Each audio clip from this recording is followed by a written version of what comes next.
রাতের ডিনার হোক বা সন্ধ্যার টিফিন হামেশাই কিন্তু আপনি বাড়িতে বানিয়ে ফেলতে পারেন চিকেন স্যুপ। তো কী ভাবছেন রেস্টুরেন্টের মতো সুস্বাদু হবে না? চিন্তা নেই, এই রেসিপিটি ফলো করুন। আমি বলছি রেস্টুরেন্ট থেকে অনেক বেশি সুস্বাদু হবে এই চিকেন স্যুপ।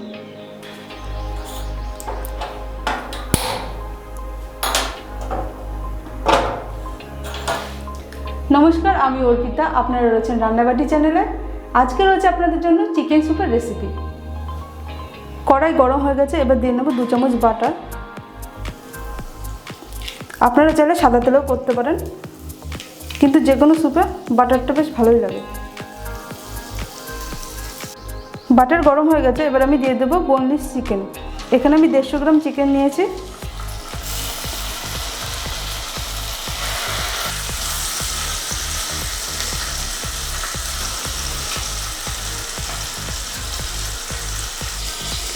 চিকেনের মধ্যে আমি দিয়ে দেবো 1/2 চামচ লবণ, 1 চামচ গোলমরিচ গুঁড়ো। এবার এটাকে আমি 2 থেকে 3 মিনিট ভালো করে ভেজে নেব।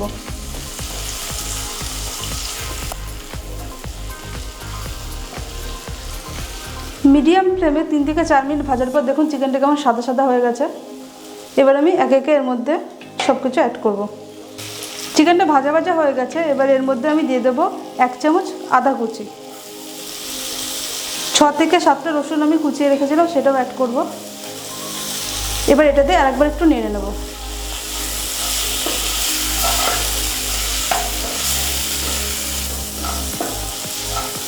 আদা রসুনটা ভাজা হয়ে গেছে, এবার আমি এর মধ্যে আগের থেকে কুচিয়ে রাখা 1 কাপ গাজর অ্যাড করব। 1 কাপ পেঁয়াজ কুচি অ্যাড করব।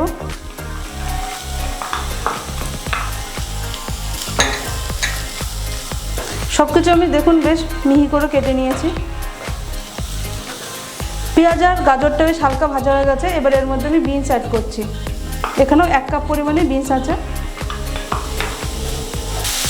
এবং সবশেষে দিয়ে দেবো একটা ক্যাপসিকাম কুচি।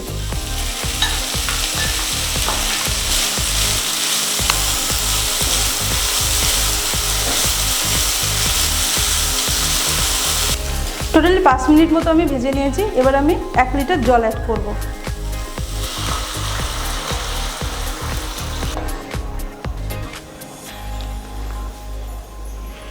এবার এটাকে আমি মিডিয়াম ফ্লেমে 10 মিনিটের জন্য সিদ্ধ হতে দেবো।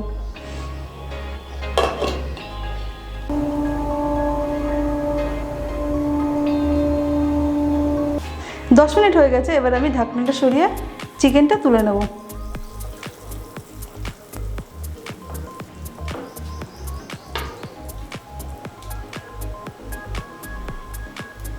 চিকেনের যে স্টকটা, এটা কিন্তু আমরা ফেলবো না, এটা দিয়েই আমরা স্যুপটা বানাবো। ততক্ষণ আমরা চিকেনটা কেটে নিই। চিকেনটাকে আমরা 2টো কাঁটা চামচের সাহায্যে এইভাবে ছাড়িয়ে নেব।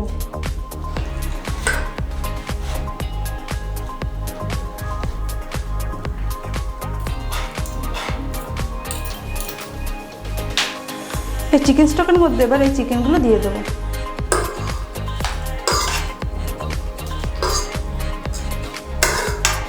স্যুপটাকে একটু গাঢ় করার জন্য এর মধ্যে 1 চামচ কর্নফ্লাওয়ার গুলে আমি দিয়ে দেবো।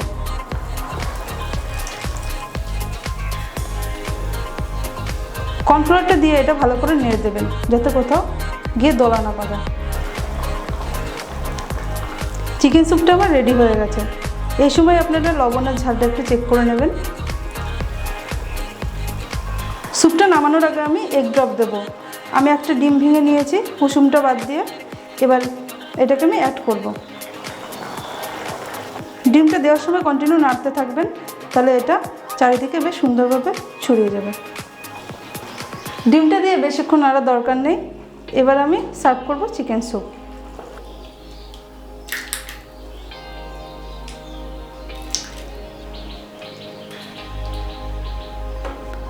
এবার উপর থেকে একটু লেবু চিপে নেব। এতে স্যুপের একটা আলাদা মাত্রা টেস্ট আনবে। আর সামান্য গোলমরিচ গুঁড়ো ছিটিয়ে দেবো।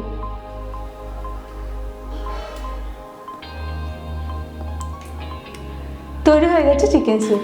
আপনারাও রেসিপিটি বাড়িতে ট্রাই করবেন আর কমেন্ট বক্সে অবশ্যই জানাবেন কেমন হলো আপনাদের চিকেন স্যুপ। আর এই ধরনের নিত্য নতুন কোনো রেসিপির প্রয়োজন হলে কমেন্ট বক্সে অবশ্যই জানাবেন। আমি চেষ্টা করব আপনাদের সঙ্গে সেই রেসিপিগুলো সহজভাবে শেয়ার করার।